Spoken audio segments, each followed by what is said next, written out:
பரிதாபமாக உயிரிழந்திருக்கிறார். இந்த தகவல் கேள்விப்பட்ட உடனே மாண்புமிகு தமிழ்நாட்டின் முதலமைச்சர் அவர்கள் உடனடியாக அவரை மருத்துவமனைக்கு கொண்டு சென்று இன்றைக்கு உயிரிழந்த நிலையில் அங்கே பிரேத உடற்கூறாய்வு என்பது நடைபெற்றுக் கொண்டிருக்கிறது. இந்த நிலையில் மாண்புமிகு முதல்வர் அவர்கள் அந்த குடும்பத்திற்கு உடனடியாக உதவிட வேண்டும் என்கின்ற வகையில் உத்தரவிட்டு தமிழ்நாடு மின்சார வாரியத்தின் சார்பில் ரூபாய் 10 லட்சமும் இந்த தூய்மை பணியை மேற்கொள்ளுகிற ஒப்பந்தக்காரர்களான உர்பாசர் அந்த அமைப்பின் சார்பில் 10 லட்சமும் ஆக 20 லட்சம் ரூபாய் உடனடியாக நிவாரணமாக வழங்கிட வேண்டும் என்று உத்தரவிட்டு 20 லட்சம் ரூபாயை மறைந்த மரியாதைக்குரிய சகோதரி வரலட்சுமியின் கணவர் திரு ஜி ரவி அவர்களிடத்தில் ஒப்படைக்கப்பட்டிருக்கிறது.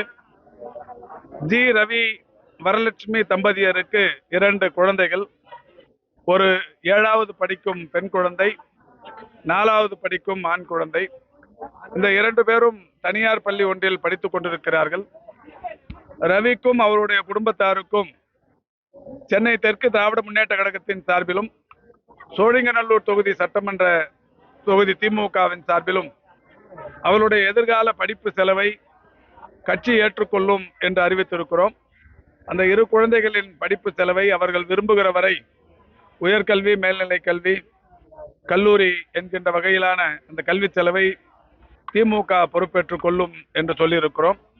அது மட்டுமல்லாது இன்றைக்கான அந்த இறுதி சடங்கு செலவை சட்டமன்ற உறுப்பினர் பொறுப்பேற்றுக் கொள்கிறார். அதையும் கடந்து திரு ஜி ரவி அவர்களுக்கு ஏற்கனவே சிறிய அளவிலான உடல் பாதிப்பு உள்ளவர். அவருக்கான அந்த ட்ரீட்மெண்ட்டை உடனடியாக அரசு பொறுப்பேற்று செய்யும் என்று உறுதி சொல்லி, அதோடு மட்டுமல்லாது அவர் மனைவி உர்பாசர் என்கின்ற அமைப்பில் பணியாற்றி கொண்டிருந்தார். அவர் ரவி அவர்கள் வேலை இல்லாமல் இருந்த சூழலில் அந்த ரவிக்கும் உர்பாசர் நிர்வாகத்தில் ஒரு லகுவான வேலையை, கடினமான வேலையை அவருக்கு செய்வது கஷ்டம்.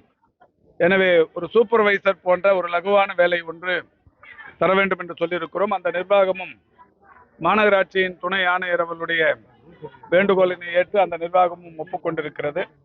அவர் இந்த சடங்கெல்லாம் முடித்ததற்கு பிறகு உர்பாசர் நிர்வாகத்தில் ஒரு சூப்பர்வைசர் போன்ற அந்த பணியில் அமர்த்தப்படவிருக்கிறார் என்பதை வருத்தத்தோடு தெரிவித்துக் கொள்கின்றனர்.